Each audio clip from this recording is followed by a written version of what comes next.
What is up, everybody? How you doing today? We've got a interview for you. This is going to be our first Monday interview. I've moved these episodes to Monday to try and get a little bit more ears on these episodes, and we've got a special guest coming on the show. Let's bring him in here.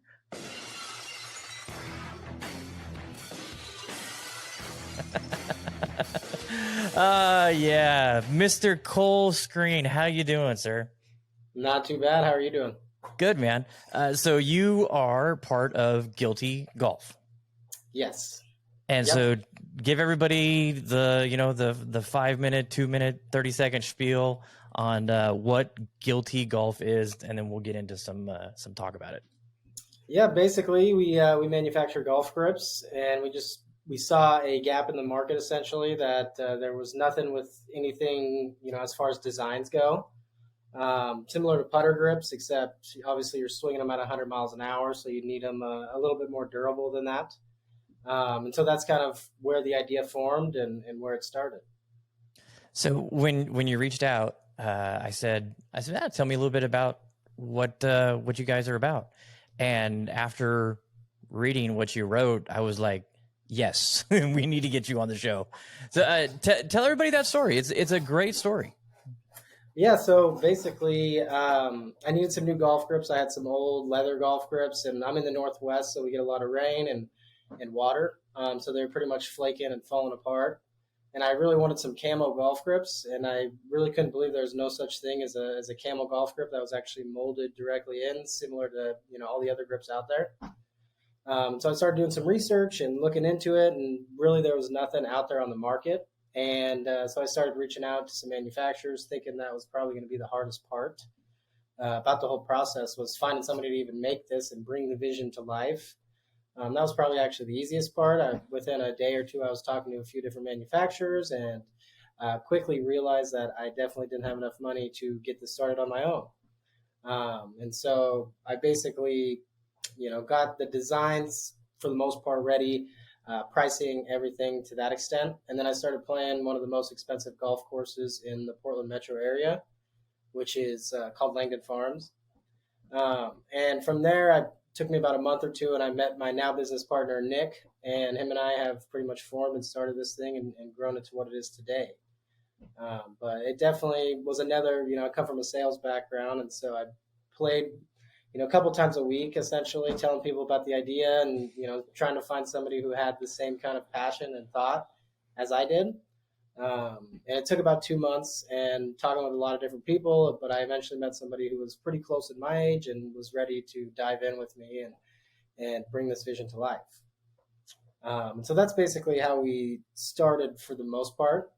From there, it took quite a while to go through the whole process. Obviously, you got to get a mold, and then once you approve the mold, then they'll actually put it into production. So there was a little bit back and forth. What kind of sizing do we want? What kind of standardization do we want to do? And then from there, they basically will send us out a bunch of different designs and a bunch of different stuff for us to approve. And that's basically what got the ball running and started the whole thing. The designs are sick. I mean, they're really good. They're very unique. Everybody that I've been showing, the ones that I got on my wedges. Last night we had I run a golf league called Vegas Golf Network, and we had our welcome to the 2023 season event last night. And so I had them on display so everybody could see them. Not one person wasn't like, wow, these are awesome. Okay. So it's a good grip. I got them. I haven't been out and played. I last night it's indoor simulator place.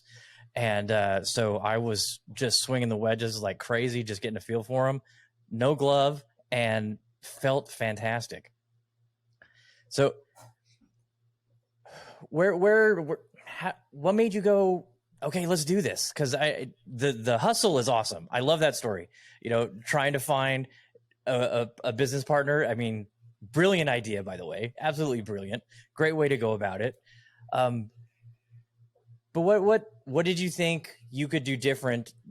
Is it just the designs, or do you have more involved in the path going forward? So we'd like to get more in depth, obviously, try some different compounds, try a little bit of everything. But as far as what sets us apart from people right now is going to be the designs. We wanted a grip that really kind of looked different, and we made it so you could, add a little bit more customization to your golf grips without having to go get, a whole new set of clubs, or without having to do some other changes where you got to really tear the club apart and put a different ferrule on it, or, you can do the head covers and all those things. But we wanted another level of customization, and I believe that people our age, my age, they're looking for other ways to express themselves out on the golf course. And, grips is one of those things that's been pretty much the same for decades. And so we thought there was a decent avenue there that we could create a new product, build a brand based off of that, and then eventually probably move into some other spaces too. And that's kind of where the name Guilty Golf came from, is we thought we could market it a lot better than we could, a grip company, if we just were so-and-so grips. Obviously we're Guilty Golf Grips, but as the company grows and expands, we'd like to, move into other stuff as well, once we've kind of really maximized what we can do as far as the grips go. So the Guilty Golf is how did you come up with the name? What's the concept behind it? So we just thought, it's a guilty pleasure. It's something, you're out there golfing. There's probably 10 other things you could be doing instead. And so that was kind of the thought behind it. And we also believe that we could, market it and it would speak to people, because, a lot of times when I'm out on the golf course, there's a lot of other stuff I could be doing rather than golfing. But I'm out there with my buddies having a good time and playing golf, and there's nowhere I'd rather be, but it's still, to some extent is a guilty pleasure. And so, yeah, 100%. I agree. That I love the name. It's simple. I love it. well, thank you. So when did it start? How long you guys been around, and how's it going so far? Yeah, so we launched the product about a year ago, and it's going good. Big part and thing that we struggle with is the eyeballs, so getting the exposure. Like you said, people that buy the grips love the grips. We've never had anyone return anything. We've never had any complaints about the grips for the most part. And so we know that the product is good and it speaks for itself. It's just really getting the exposure and getting people to try the grips out and to feel them. And so I try to do some local events and bring clubs to where people can really swing the clubs and feel the grips and those kind of things to grow it. But I totally lost my train of thought. So how long has Guilty Golf been around? Yes. So we started the company in early 2021. So I think January of 2021, we incorporated it. We filled out all the paperwork. We were talking with manufacturers. We pulled the trigger back, probably March or May of 2021. And that's when they put them into production and got the molds going and everything. And so from there, it took, probably 6 months to get the initial batch of grips made. And then as soon as they were about to ship, the Suez Canal thing happened and they sat on a boat for a couple months. Oh no. So it was a few different things. So we had them sit there for quite a while, and then we decided to fly them because they weren't moving. And everybody, I think, had the exact same idea. So then they ended up, for some reason, getting routed through Vancouver, British Columbia, and it sat on the tarmac there for another month. And so it was, a whole process getting the grips. Thankfully, our second shipment came a lot better and a lot quicker. And that one we did put on a boat, and that's how had to be terrifying. It was, it was definitely unfortunate, especially because golf had grown so much during that window of, COVID and right after. It was like we wanted to get them as soon as possible. But that's just part of starting a business, is you're always going to have things that get thrown in your face, and you got to adapt and figure out best practices and best way around it, essentially. So how many, if you had a number off the top of your head, how many players you think are out there with Guilty grips on their clubs? Oh, geez. So I've always said, it's going to be an awesome day when I go to the golf course and I randomly see somebody using my golf clubs or golf grips. And that happened the other night at a simulator place. I was playing with some buddies and talking to some guy at a different bay, and he ended up pulling out his golf club, and it was my grip. And so I thought that was pretty funny. I ended up, giving him the matching towel and matching hat. But as far as how many we have out there, we probably got, 500 to 1,000 people using our grips every day. And that's just from, direct to consumer orders. As far as, distribution channels, I don't even know how many might be out there using it. We send quite a bit of grips to Switzerland as well as South Korea. Really?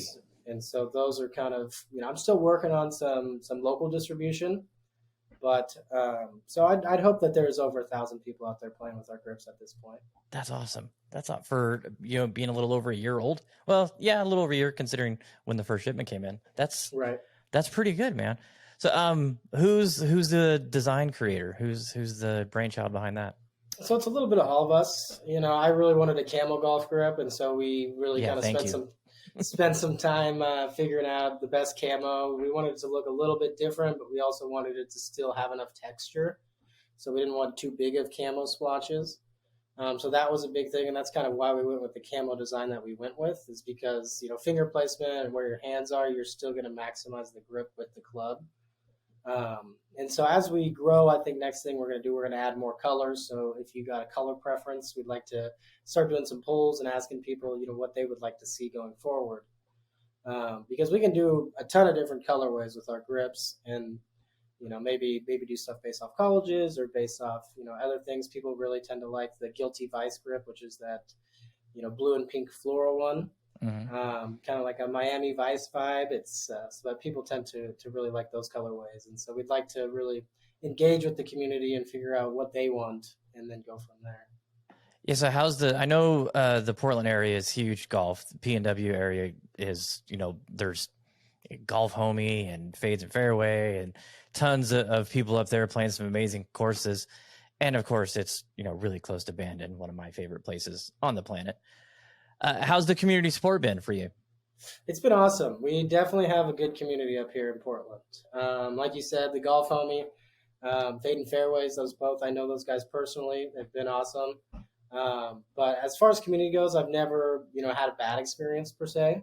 So anywhere you go, everyone's friendly. I tend to like to walk on and, be that guy that joins groups, because I want to tell them about my golf grips, and I want to tell them about, and so, but I've met a lot of these guys through, Muni Kids also, which is downtown Portland. Yep. And they do the street golf. And so that's I've met a lot of them, and Wildwood out in, Scappoose area, which is just a little north of Portland. They used to host an event called Muni Madness, and you essentially had about 30 people hitting the ball at the same green at the same time, and it was a lot of fun. So that's kind of where it all started and where I really made these connections. And we hadn't even launched the product at that point; it was still in kind of a prototype phase. I had a few samples on my clubs, but as far as actually having grips, they were sitting there waiting for us to ship, essentially. So how many of there are you in the business? In the business, there's 3 total. So it's me and Nick are the main 2, and then we have another one whose name is Elijah. So what's the breakdown of what you guys your involvement? Yeah, so I pretty much run the day-to-day for the most part. So I do, for the most part, for the Instagram, as well as all the reaching out, emails, all those kind of things. As you can see, we started a conversation together. Elijah tends to do more of the design aspect and the product development stuff. That's kind of where his expertise is. And then Nick is more of the marketing guy. So that's where his expertise is going to be. Nice. Okay. So I ask whenever I interview somebody from a golf ball company or talk to somebody from a golf ball company, my first thought is, you're stupid for trying to get into a space that is dominated by the biggest brands in the world. Golf grips, kind of the same area. There's some mighty, mighty big players. Yes. How do you guys feel you can handle going up against the big guys like that? Yeah, that was a big thing, starting this company and taking on some people that have been in the industry for over 100 years in some cases, such as Golf Pride. It's, it's definitely a task. A lot of these manufacturers are owned by Eaton, which is essentially owned by Golf Pride, or they own Golf Pride. So finding one that wasn't owned by them was kind of a struggle, just because potential to grow and expand and not have Eaton, the same company that owns Golf Pride, own us essentially would be, a big thing.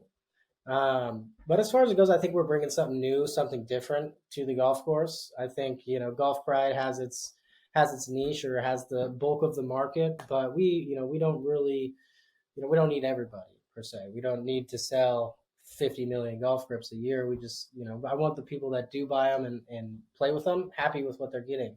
And I want them to tell their friends, and, I think it'll grow over time. And, once people actually feel them and put them on their clubs and play with them, I think they will understand, hey, this is just as good of quality, if not better, than what you can buy at the store currently.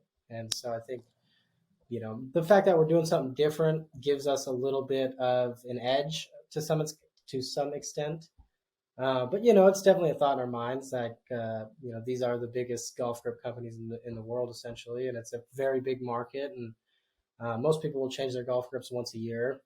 If you're playing regularly, it's probably good to do it twice. But for the most part, I think there's room for more people, and I think people like and appreciate smaller brands that are out here trying to do stuff and make things happen. Yeah, absolutely. I'm on this kick right now where I'm trying to kick the big brands out of my golf life and find more of these, phone call. Right. Sorry about that. No, it's all good, dude. Try and find some more brands that, are smaller and have a little bit more passion for the game individually, and like are excited when somebody has their stuff. I'm sure one of the executives from Golf Pride, if they're in a golf simulator and they see somebody with a Golf Pride grip, it means nothing to them. So that's what I like. You that, oh, that's dude, he's got my grip. That's awesome. So it's definitely a cool feeling. Sorry, I didn't mean to cut you off. Oh, no, you're fine. So how do those companies, their budgets are insane, right? And their research and development is probably crazy just as well. So how do you feel like you guys can stack up? I know you're not trying to take their market share. I'm just curious because a lot of people are going to ask, hey, this is a grip. Why should I change? And so how do you feel like you guys can compete as far as what's going into the grips and how they're being made?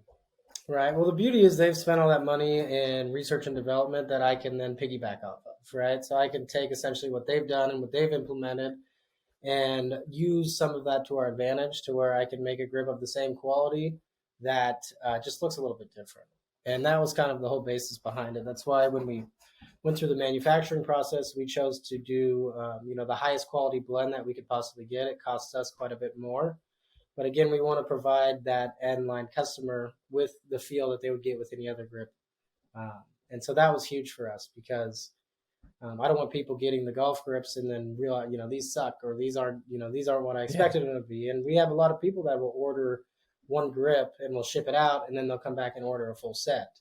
And so I think that's where we really, exactly. And I think that that's where we really would do us justice to have some more storefronts and have some more places where people are already there looking for golf grips, can then go and choose our golf grips. Whereas, seeing a golf grip company online, you can never, unless your friend has them or something along that, you really don't know what you're getting. And so I understand that. And I understand that the consumer is most likely thinking that when they're on our website looking at our golf grips. But as far as the research and development goes, over time and as we grow as a company, we'd like to put a lot more time and effort and money into those. But currently, it's we need to get the company to a place where we can. Yeah. We'd like to experiment with different compounds and different, essentially different grip styles. We have the standard and the mid-size, but we'd like to offer more than just a rubber golf grip. So how often are you guys like brainstorming about stuff like that? Because I know you can get content like, oh, we're doing well. Everybody's buying our grips. We're moving product. This is nice. But how often are you guys like, I just had an idea for this, or let's try this. And do you get together and is there a level-headed person that goes, no, let's stay the path? Or are you guys all, let's do it. Yeah. To some extent, they kind of keep me leveled out because I'm that guy. I'm like, oh, I want to do this. I want to do this. I want to do this. And I got to stay within my means to some extent.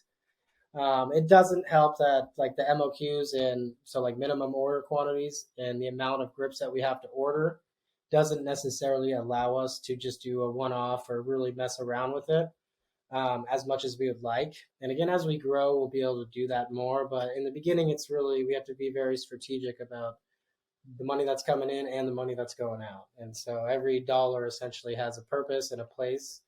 And as we grow, we'll have more to kind of test over here and test over there.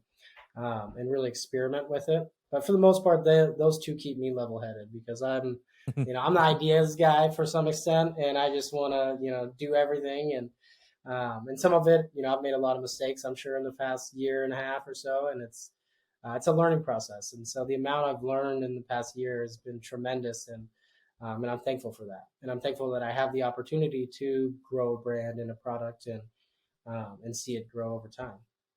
Nice, nice. So, average player, let's say I won't say average golfer, above average golfer that plays 2, maybe 3 times a week. What's the longevity that they can expect to have with the grips? So it depends on maintenance, really. I've had my grips on there since beginning of summer, and we're in the Northwest, so most of the year I'm playing in the rain or very cold and wet. But it just comes down to personal preference. Mine are still pretty tacky and still good, and so I think it comes down to the care that you take, how you take care of them, and then just personal preference. But most of the time, you're going to get at least 6 months out of them. Nice. And All if right. you're in a warmer climate, you should probably get even longer. Oh, good. Yes, warmer climate, Vegas, very warm. I'm sick of the cold. I'm ready for the heat to get here, man. It's Yeah, talking to you about cold. I'm in Portland, Oregon, so it's like 45 and cloudy out today, and that's what it's been the last 6 months, or 4 at least. Okay, so price point. Let's talk money. How much are you guys selling them for? Do you have discounts for multiple purchases? What can people expect when they go to the website? Yeah, so the way we have it set up is we kind of have it like a tiered price structure because we offer free shipping on all orders. And so if you're buying 1 or 2 grips, it's going to be $15 a piece. And the reason, again, like we do that because we cover shipping. And if you're ordering 1 or 2 grips, that shipping cost takes a bulk of that margin. And as you order more, the price goes down. So if you're going to order a full set, you're looking at roughly about $12 a grip. And so that we've really kind of found that's the sweet spot. It's competitive with what's out there. We're not the most expensive, but we're not the cheapest. And we found that people will pay a little bit of a premium in order to get a product that's different than everybody else. Absolutely. And that's kind of the whole point of it was we just wanted, when I went to go buy new golf grips, I didn't want the same ones that every single person had. And so I was looking for some camo ones or something a little bit different that fit my style. And I really just couldn't find anything. And so that's kind of where Guilty Golf was born, and it's grown into what it is today. And we're looking forward to see what it's going to grow into in another 5 years or so. Do you plan on doing any just solid colors? No patterns, just we'd like to eventually. I think the thing with that is, there's already people out there doing it. And so we wanted it to be different. We wanted to kind of do something that hasn't been done yet or isn't being done. And so that was kind of the process behind it. But we would like to even do some of our designs right now without color because they would, I've seen them and I've gotten some that are, just blanks essentially.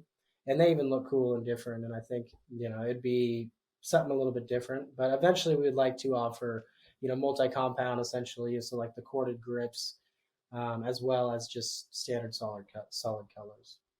So how many SKUs you got right now? How many different variations?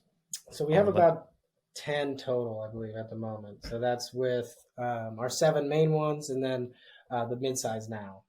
And so we didn't do all of them in the midsize, but they are currently in the works. So we should have the rest, the floral ones in the midsize here soon. And what's coming down? What's next? So currently we've sent a lot of grips out to some professionals. So we'd like to really get a professional golfer out there using our grips. I think that'll give us some credibility. I think it'll show people that, hey, these are the quality that we say they are. And so that's kind of next is working on partnerships and figuring out how can we get this brand out to the world without giving all of our money to Facebook and Instagram. Yeah, right. And that's been the struggle because it's, you can pay them a ton of money and get the exposure, which is what these bigger brands are doing. But, me and my buddy started this company. We don't have, millions of dollars to throw at Instagram ads and influencers to promote our product. So it's really, finding people that see the value of the product and like the product enough to want to go out there and promote it for us. And so that's kind of what I've been working on personally and just trying to figure out. And again, like I said, it's taught me so much about business, about, marketing everything that essentially is included with the business. That we really have been trying to find other avenues to get exposure though. So that's what's next. We'd like to do more designs and keep adding to the roster essentially. So that would be in the next year or two. We'd like to add a few designs every year if possible. Now that we have standard and midsize, and then from there it's going to be going into some other stuff that we're not quite sure what yet, but we think that the grips are new and novel enough and different that that's going to get us a lot of the eyeballs and grow the brand, and then we'll be able to start incorporating other things that have had a lack of design in that we can maybe spice up a little bit. All right. So how long have you been golfing? How long have you been playing? Oh, geez. So on and off my whole life, basically. I grew up, my grandparents lived on a golf course, so I would always do their, summer kids lesson thing. It was like a few days long. You go for an hour or two a day. And so that kind of taught me the fundamentals. I played once or twice in high school with some friends, but I really picked it up during COVID when there was literally nothing else to do. And so that's really when I started playing avidly. I think, first time I went and played during COVID, I shot 125 or something like that. And so I was, it was fun to be out there. I think I drank more beer than shots I took, but so that probably had to do with why I shot how I did.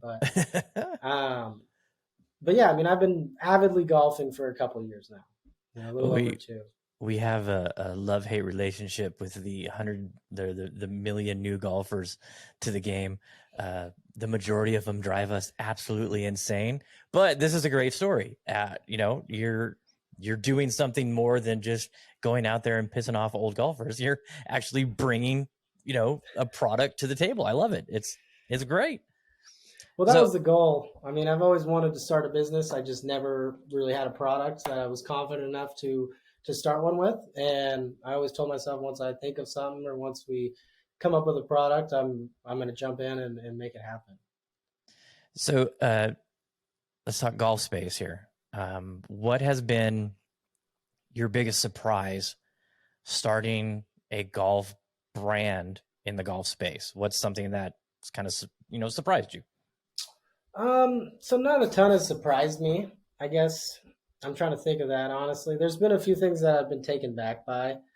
So that was next. So okay. So like a lot of right now, what I've been reaching out and talking to a lot of distribution channels and those kind of things. And a lot of those are ran by people probably in their early, late 60s and people that maybe not see the value in the golf grip. Why would we do that? And so it's trying to get the vision across to the people that actually have the control to make these decisions that we struggle with. And so that's, you'd think some local businesses would want to help out other local businesses to some extent, but again, it's not always about that. So I think that's kind of what's taken me back the most. But I do think that it's a time where so many people have gone out and started businesses in the golf industry that it is getting flooded to some extent. Very much so. And so that's kind of, I think we're different enough to where it's not like we're, selling the same product as everybody else, because we do have something quite a bit different than what most people have to offer. And I don't want to throw any products out there in particular or anything, but it's definitely, over the last 2 years, I've seen a ton of golf businesses come up, and I'm one of them. So it's like I can't hate on them for just trying to make their dreams come true as well. So I saw Butsy got some grips. Yep. Josh I've known him for a while. Okay. I was happy to see that he has some. How's his feedback been for you? It's been good. We sent him out some grips. I've been talking to Butsy since we started. Essentially, he gave us a follow a while back, but he really only plays mid-size, so he wasn't really interested in trying them out until we had the mid-size grips in. And so once we got those, we sent them out to him, and he's been a big fan of them ever since. And I think he's expressed that to people, and it's also opened up other doors for us. So we've sent some grips out to a few professional golfers and some other people that I think follow him, and that's kind of opened the door for us to some other places. So he's been a great partner, and I love that guy. He's hilarious. So Absolutely I'm looking, hilarious. Yeah, exactly. I mean, I'm looking forward to see what happened. He lives down in Arizona, next to my sister too. So I'd like to link up with him eventually when I get down there. Nice. How often do you go to Arizona? Not often enough. Honestly, I haven't been. It's been about a year since I went last, so it's been a little bit too long. I'd like to get down there here in the next month or two before it starts warming up. But eventually, we'd like to relocate the whole business to Phoenix. Oh, nice. Hey, Vegas has some really good tax rates too, by the way. Just Okay. I think the main reason it's not even so much about the taxes. I mean, that's part of it. But the main reason is it's just very hard to go out and shoot content and really do stuff when it's cloudy nasty. and nasty out every day. So that's been the biggest struggle is we really have to optimize our summer times to where, okay, we're going to go do photo shoots. We're going to get enough content to where we can post throughout the entire year. Whereas, we just tried to go out the other weekend and it's every shot looks different because the cloud cover is different and it doesn't help that it gets dark at 4:30. So Yeah, that's why we've been playing a lot of simulator golf lately. it's the way to do it. I mean, It is awesome. I'm a big fan. It's 75 and sunny yeah, right. Every time, every time. every time. Okay, so how much golf are you playing now? Because I Well, know it you got depends. I'm sure you got a real job. Because Yep, and not everybody gets to just quit their job and start their dream. So I'm sure I you have a real definitely. job. So how much golf are you getting in? So at nights I can play the simulator places. I'll do that a couple times a week for the most part, and then every weekend I try to get out at least once for a round of 18 holes, even if it's a little rainy or whatever it might be. But yes, I do have a real job. I'm in sales, so that's kind of my background and what I've been doing for the last 10 years or so. But it's given me the ability to learn how to talk to people and build relationships and go out and find a business partner. And that's another sales job essentially. I had to go find somebody and sell them on my idea. And Hmm. um, I don't. It didn't take too much selling, but it's definitely a balance of things. I think you've kind of realized that over the last week. Us trying to find a time that works, and It's um, not easy.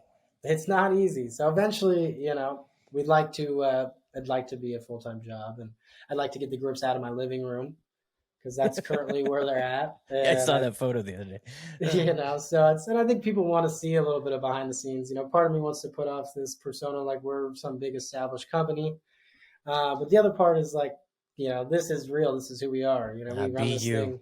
We run this So, thing out of my living room essentially, and doesn't change the quality of the golf grips. It's just will be a little bit until we get to a point where it's in a warehouse and we hey, can have. there's a really huge predominant company called Ping that started in a garage. So it's nothing Yeah. wrong with that whatsoever. So Be true. Be you. Don't. Everybody will appreciate that. no, we had a lot of comments in response to that video. So I think people do like seeing it. It's just I have to do it essentially. I feel weird doing it to some extent, if that makes any sense. Oh yeah. Um, just because I don't necessarily know how I like my face being out there in front of everybody is, seems a little arrogant to some extent. But at the same time, it's like if I'm not going to do it, who else is going to do it? So um, that's the battle I play with myself quite a bit. Okay, so I gotta ask because you're in the P&W. Have you been to Bandon? So I have not played Bandon. I have not had the opportunity to play it yet. All my buddies have, and I'm jealous. I've been down there. I've been close. I've played a bunch of courses around it, but I've never had the opportunity to actually play Bandon. So hopefully, in the next couple months, I can get down there for a couple days. And Ah, um, so good, so good. oh, what's your favorite course? Trails, Trails. That's kind of trails. what I've heard. Bandon Trails is the best, but I've heard Sheep Ranch is awesome. Old McDonald. I heard they're all awesome. So it's They're all amazing. We Joe and I went when the co-host went and did the solstice this last year. It was his first trip, and he was blown away. And I mean, anybody can rank them, all the courses and whatever. And I don't think there's a wrong ranking because yeah. everybody loves them for different reasons. And I'm the same way. I Joe, his favorite is Pack and mine is Trails, and we both understand why. So it's just such a special place. Right. It's all subjective for the most part. It's I think my buddy was just down there last weekend and I think a big part of it is the conditions and how well you play. If you play super well on one, obviously you're probably going to have a little bit more of a keen thought towards that one versus Yep. one that you didn't play as well on. But he said it was pretty much 40 miles an hour wind and the rain was coming Oh, down sideways. oh. So You have to check out on the Breakfast Ball Instagram page that I got a video of us or Joe teeing off on 16, 17, and it was like 50-mile-an-hour winds just coming straight up off the cliff. It was Jeez. insane. That was our last round of the day for the solstice, and those coming home holes were all in the north wind, and oh my god, it was brutal. But So how did so you like much. the solstice event? I'm on the wait list, so I'm Yeah, hoping one day I get the opportunity to do it. that was my third one, and it's amazing. It's such a cool thing to do. I mean, it's stupid. It's stupid to play that much golf and walk that many holes in one day. But you know, it's like it's a marathon, you know, Yeah. and back in my younger days, I did a lot of running and I never understood people who ran marathons. But once I got up to where I was running distance running, I'm like, I get this now. So it's just a different way to experience golf. Yeah. I think it's a blast. You know, you're out there all day. It's not really about the score. It's about the experience, and it's a challenge to see if you can physically do it. And you know, you hurt like hell for 2 days afterwards, but you know, 27 miles and playing golf it's a lot. But Because you played four courses, right? yeah, we start you start at sun up pretty much. As soon as you can see the ball in the fairway, people are playing, and you just go until you're done. And when we got done at Sheep Ranch, still a ton of daylight left, and so we went over and played played the preserve barefoot, and Okay. so we did 85 in one day, and it was a blast. Jeez. It was an That sounds absolute awesome. blast. I Yeah, never even heard of it until I saw Adventures in Golf. Right. Well, I pretty much watched every single episode of that show at one point, and that's kind of how I heard of the Abandoned Dunes, and I found out about Seamus Golf, and you know. So when you played it, did you take like a half set with you, or did you have your full set of clubs? Or no, I took a caddy. I have a caddy. I'm not insane enough to carry my own clubs. But no. So I think I left two wedge. I carry 4 wedges, so I think I left 2 wedges at home. So probably had 12 in the bag. But okay, yeah, my buddy of mine, Scott, it was a looper up there. He actually just relocated to Vegas, and so he done the solstice event for me twice. I just enjoy it. It's fun.